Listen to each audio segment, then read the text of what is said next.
The video of Steph Curry unable to spin a basketball on his finger. It's gone around the world about 5 times and has led to everybody trying it. Any of you on this panel? Tim Calishaw. How about that, Ramona? Hey. Marcel not. Tim, I'm impressed.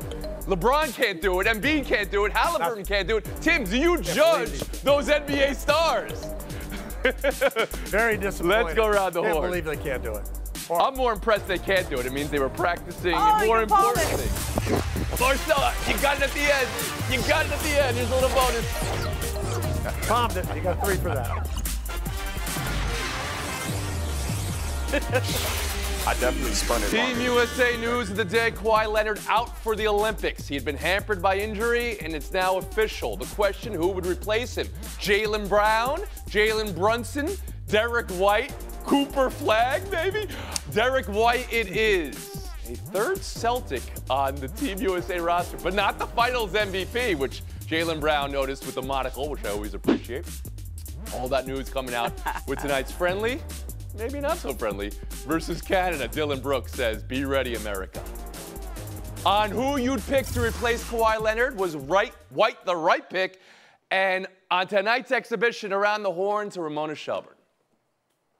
I think Derek White actually was the right pick to replace him because Kawhi Leonard's on the team for his defense. So what they needed was another point of attack defender. Derek White is the best point of attack defender that they could go out and get right then. It's going to put another chip on Jalen Brunson's shoulder. I'm going to go off the board and say it's going to put a chip on Kyrie Irving's shoulder because I think he would have been a good choice as well. And Jaylen Brown, yeah, I mean, that's your teammate. You just won the Finals MVP, and I like that he made himself known right there. Okay. He would have been a good choice, now, too. we're inferring exactly he's talking about the roster selection. It could be about the video game cover as well, where Tatum made the cover and not Brown, along with Angel Wilson. Tim Calishaw, is Derek White the right pick? Yeah, I think so. As Ramona said, you got to wonder who's going to defend on this team. You got a team of superstars, team of guys that are used to scoring 25 a night. You need some people out there to grind a little, play a little defense. It does look like they're working hard to keep Jalen Brunson off the team. I'm not exactly sure why, but White can do those things. Marcel Louis-Jacques? Yeah, Tony, no drama from me here. I love the Derek White pick. Jaylen Brown would have been great. He is a great player, as we just saw on the national stage and the final stage. But if 2004 taught us anything, it's that you can't just throw superstars at a problem and expect it to suddenly work. You need guys who are willing to do, like, the uncelebrated things. Play defense, jump passing lanes, contest shots. Derek White, not a guy who's looking to create his own shot, but he's a knockdown shooter when he gets an open look. I love it. I think recreating the Celtics backcourt is going to give other countries nightmares coming. Allow me to throw a superstar at a problem. Bob Ryan, I throw you at this problem. I've had 3 panelists saying, it's all right. Bob Ryan, I throw you at this problem. I've had 3 panelists saying, it's all right. Jaylen Brown got beef here. Jalen Brunson got beef here. Should Derek White be the replacement for Kawhi Leonard? I don't think Joe Mazzulla and Brad Stevens need this headache about worrying about where is Jaylen Brown, where is he going to be now with this. They don't need this headache. All right. And they don't need Derek White. I love him. I'd make the devil's advocate case for him. I'd represent him. I'd adopt him. But they already got one guy like that on the team. It's called Jrue Holiday, okay? Jalen Brunson is the breakout star of the last 2 years in the NBA and has earned a right to be so honored as an Olympian. There we go. All right. So you do go with Jalen Brunson. Let's talk tonight. It's an exhibition. We call that a friendly. But you hear Dylan Brooks, and you know the history there. He may not be so friendly. What are you watching for tonight, Ramona Shelburne? Well, listen, Dylan Brooks and Canada are part of the reason why the U.S. had to throw all this talent at the problem, because they beat the U.S. in the FIBA tournament last year in the bronze medal game. Dylan Brooks had 39 points in that game. They're the reason why Steph Curry came out and LeBron came out. And so now the U.S. has probably its most talented international team since the Dream Team. Maybe even more talented than the Dream Team. Yes, I'm saying that out loud. And let's see if this team... If this amount of talent, there might be 12 Hall of Famers on this team. 12. I hear what you're saying. Bob Ryan's, all that talent can solve the problem. Chin cannot go any higher right now. I know. You have his curiosity and you have his attention. Is this team more talented than the Dream Team, Bob Ryan? Look, the Dream Team, we look in retrospect, they were old and they were battered and injured, and they were so much better than the rest of the world because that's where the world was then, okay? Okay. And You agree with Ramona? yeah, they would. So, I mean, I'm just saying, the Dream Team on paper with the stars they had is still the most luminous team ever put together, but they were old and injured, and they didn't have competition. Now, what I'm looking for tonight is to see Canada with their great peripheral players and maybe the best backcourt in the tournament. How they're going to survive, they don't have a big man you could name. They all are in the Federal Witness Protection Program, okay? If Kelly Olynyk is your best big man, you're in trouble. So I want to see, and I'm serious, I want to see what Joel Embiid does to destroy them and remind them that size still does matter. Tim, tonight, USA versus Canada, what to watch for? You know, Canada has Dylan Brooks, and they have Lou Dort. They got guys to play defense. I want to see who the American players, the USA players are, who are going to defend Shai Gilgeous-Alexander and Jamal Murray and take on those roles. All right. We've been horned. We'll move on. Ball noon. Ball noon. Yes, a loaded afternoon schedule in the W because it's camp day. Look at these summer camp crowds. Great tradition. The biggie was Liberty Sun. 2 best records of the league. They threw it down in Connecticut. It delivered. It was tight late. Libs executing on both sides. Ionescu sealing the deal. New York wins. Chicago, Atlanta. It looked like the end of Angel Reese's double-double streak, but with the sky up and a foul going to her. She gets to the free throw line. Look at this. 11 points, 13 rebounds. That's a double-double. The streak continues. Indy, Mystics, Washington beating the Fever. Egg-laying by Indiana. Caitlin Clark's line here, 29 points, 13 assists, 5 rebounds, 5 steals, 5 turnovers, 3 blocks. That's a loaded line. Tim, number 1 takeaway from the afternoon of action. My number 1 takeaway is that Connecticut lost a big game to the Liberty at home. And I hate to say this, given what I've said about the NBA, and Bob Ryan has championed it more than I have, Connecticut needs to shoot more threes. They shot 35% on threes. They shot 36% on 52s. If you're going to shoot the same percentage, then just get the ball to Bonner and let her shoot threes out there. All right. Takeaway, Ramona Shelburne. You know, I think Angel Reese continuing that double-double streak is so good for her and the league. When she first came into the league, Lisa Leslie told me that people were sleeping on her. She goes, I don't care what anybody says. Anybody who can get double-doubles like that, who can offensive rebound like Angel Reese does, can do that in the WNBA. It's going to translate, and I think she's giving Caitlin a run for money in that Rookie of the Year race. I think we've heard about that. We've heard quite a bit about that. Bob Ryan, number 1 takeaway from this afternoon. Well, by the way, belated happy birthday this week to Lisa Leslie, the greatest pivot player WNBA's ever had. Okay, now, my takeaway is there's one reason why these games were won and why we're doing this. You know what that reason was? That reason was the person who had the big numbers today. This is the tribute to what Caitlin Clark has done to shed light and to give all these other great players a chance to finally be recognized by people like, me. So that's what my takeaway is. And she's getting it, and she's no myth, and she is just a phenomenal player, and those passes of hers are underappreciated. Okay, I didn't know where you were going there. We're talking about him this afternoon because of the summer camp day that the WNBA traditionally does for campers. A lot of baby sharks. sharks. Games in the afternoon. Marcel Louis-Jacques. Takeaway. That's the one. Monster game by Caitlin Clark, don't get me wrong. Angel Reese continuing to make history. But what stood out to me was the WNBA's, dedication to that core fan base and their day one fans by continuing to do this camp day, giving young girls a chance to go see their heroes, go see their favorite players. I love that because a game like Liberty Sun, that could be a primetime game. Those are 2 best teams. Yeah, some have argued that now. should be primetime, that they're missing a date here between the 2 best teams in the league that should be on international television. It could be, but this is very grassroots of the WNBA. I appreciate what they're doing for their fans here. One more story here. Chris Paul had his intro conference to the San Antonio Spurs yesterday, and he said he came to hoop, not coach. Quote, I come to hoop, I'm not a coach. End quote. How do you read that, Bob Ryan?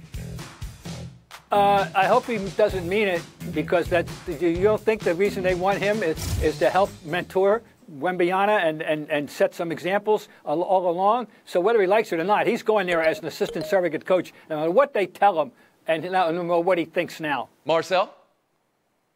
I honestly respect his decision, wanting to play and try to contribute rather than ride the bench for a title, kind of like what he was doing with Golden State. But I digress here. He's not one of those stars that just wants to be carried to their first ring for the sake of a Hall of Fame argument. He's like, look, man, I might not win a ring, but I still got a couple good years. I want these memories. I want to show that I still have it. Go on and do your thing, CP3. Tim Kalisha. I love the fact that he acknowledged that the player this past year, all the NBA players talk about more after a game, is Victor Wembanyama. People are that fascinated with this guy's skills, and now he's going to see him up close, and as Bob said, help him develop. Mona Shelburne. I do too, Tim. He did this with Shai Gilgeous-Alexander a couple years ago in Oklahoma City when people thought Chris Paul was on his way out. He didn't have much left. And Chris told me that actually breathed new life in his career, being around young guys like that. And then he helped mold Shai into the player he is now, an MVP candidate. I think this is so good for Victor. He's competitive. He wants to win. Chris Paul still wants to play. He still wants to win. I think this is like the best. I understand the fit. I get it. But those words that I'm not here to coach, you know? I mean, is he saying something there that, you know? They got pop. Like, how much of a coach do they really need? Taking a break. Fire Cell next.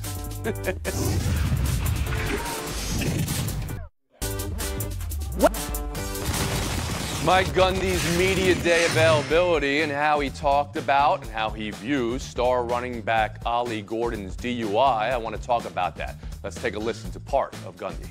I looked it up, and it was based on body weight. Not to get into the legal side of it, but I thought really 2 or 3 beers or 4. I'm not justifying what Ollie did. I'm telling you what decision I made.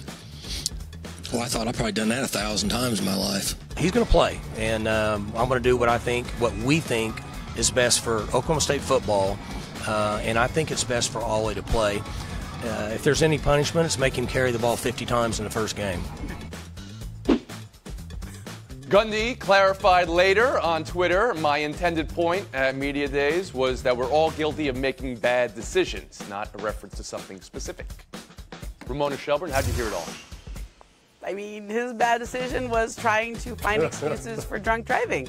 Like, I don't think that's a good thing to go try to make excuses for him. He obviously did some research on this, and he was like, let's find a way to explain this, that I can still play this guy in the first game here and give him 50 carries. Tim Kalisha? I'm going to buy one thing he did. Nothing that he said, but one thing he did, because we've all been to tons of media days and press conferences, and players under any kind of scrutiny are hidden from the media. He took Ollie Gordon to Las Vegas. He made him answer questions to multiple media outlets, and he put and in a time when coaches can lose players at the drop of a hat because they make money and they can transfer, that's a somewhat of a courageous thing to do. I hear that. It's also not what we're talking about today. We're talking about the words he used. He overshadowed even. I'm talking about what he did. Understood. Well, I'm talking about what he did. Okay. Marcel Louis-Jacques. I can't believe what he said. Like, we were going to do what's best for Oklahoma State football. Of course, playing your best player is going to be in the best interest of Oklahoma State football, but that's not what this is about. This is about letting your player know that he made a mistake and not talking about it with the casualness of picking a grape out the packaging at the grocery store. Like, oh, we've all done it. That's not the proper tone to take with this guy. I think suspending him for 1 game would have been an easy decision here, not brushing it off like, oh, well, we all do it. It's no big deal. This is a huge miss here from Mike Gundy. Bob Ryan. It's so much BS, of course. I'm selling all of it. And the fact is that he was telling half the truth. Half of the truth is that he was doing what's best for Oklahoma State football, as Marcel just said. We all know that. Let me ask you a question, like all on the panel. Do you think if the player in question were a backup cornerback that he would not be facing a bit of a suspension? Let's be serious about it. And by the way, if you lose a player, Tim, go steal somebody else's. That's the name of the game these days. I'm sure Gundy would be good at that. The overall callousness and the overall casualness, both experienced there and then nationally, this country, the way it views DUI. That's the alarming and the headline here. We'll move on. Yankees lose again in Tampa. Hal Steinbrenner and Brian Cashman were in the house to see the free fall continue. They said they wanted to see big changes in the way the team was playing, and they walked into yet another loss. Tim, buy or sell a big change coming with a change maybe at the manager position or in the lineup or anything in the GM position. A big change coming for this team. This has become a bad team, Tony, and it's been ongoing for almost a month now. And yes, if it does mean a managerial change, Yankee fans will be happy. If it meant a general manager change, Yankee fans would be ecstatic.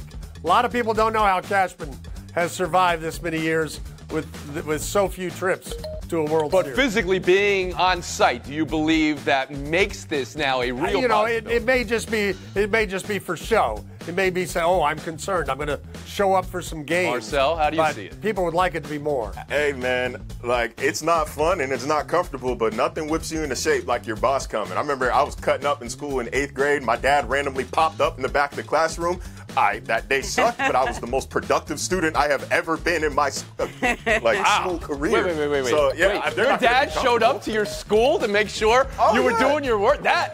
All right, Mr. Louis Jacques points to you. That is I will never forget. You'll never forget. I will never forget. Absolutely not. Bob Ryan. Well, yeah, them showing up as Cashman show is very symbolic, and I think it sends a message. Yeah. And by the way, if Daddy were still around, Aaron Boone would have been gone, and either been Billy Martin would have been fired or rehired at some point in the process. Now, George and Billy aren't walking through that door.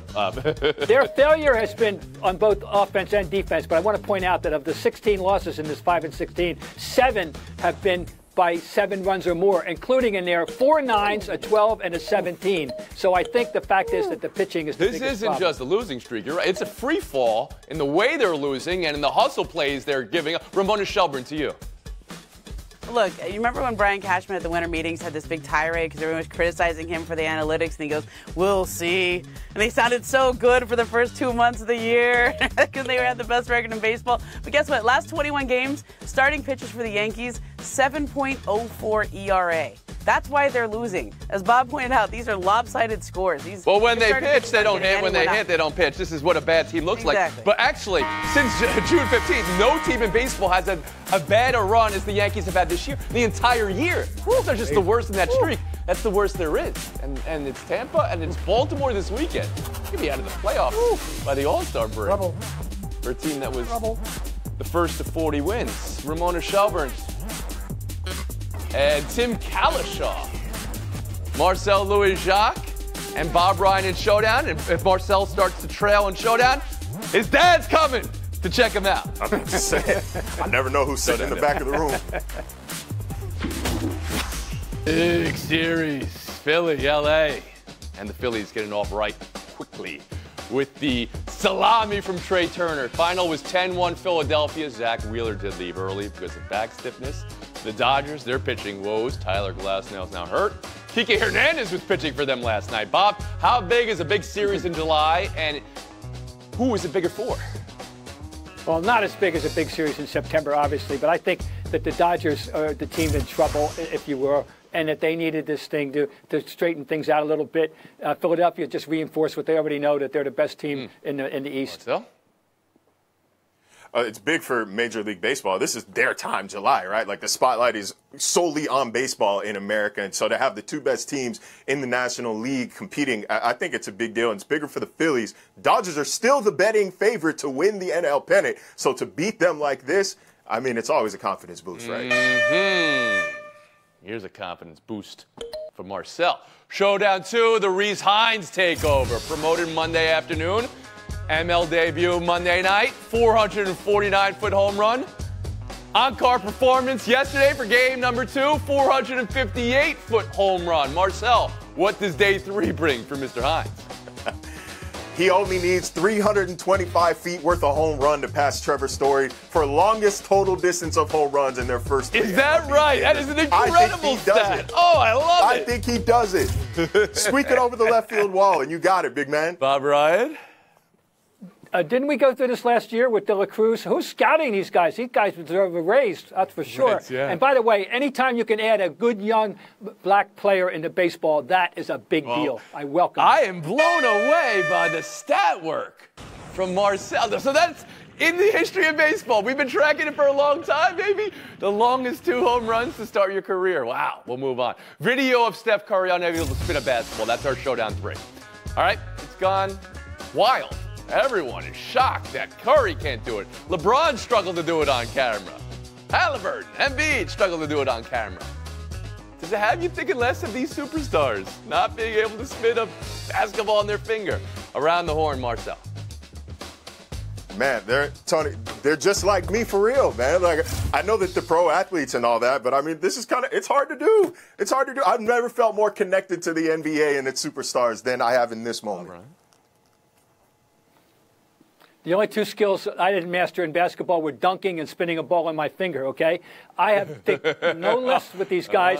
They've been working on the real stuff. And by the way, what it does mean is that none of them have a career, post-career as a Globetrotter. Bob, one more skill I will humbly volunteer that you did not master was shooting the three-point shot. Because there was none in your time, and you hate it. I know how much I know. I had three-point range with my one-hand set, believe me. Oh, yes, but no line to shoot from. Antoine Louis-Jacques, young man, getting the FaceTime. I'd say, shout out to my dad. He definitely got the win for me today. But we're talking U.S. soccer here. We're about a week and a half from one of the most embarrassing things that the United States has experienced in international competition, being grouped out of a Copa America tournament that we were hosting. I don't want to talk about Greg Berhalter. I want to talk about the next coach that needs to lead the United States, Jurgen Klopp. He just retired from coaching club ball, but throw enough money at him, I promise he's going to come. Make it happen. We're on a 23.5-hour break.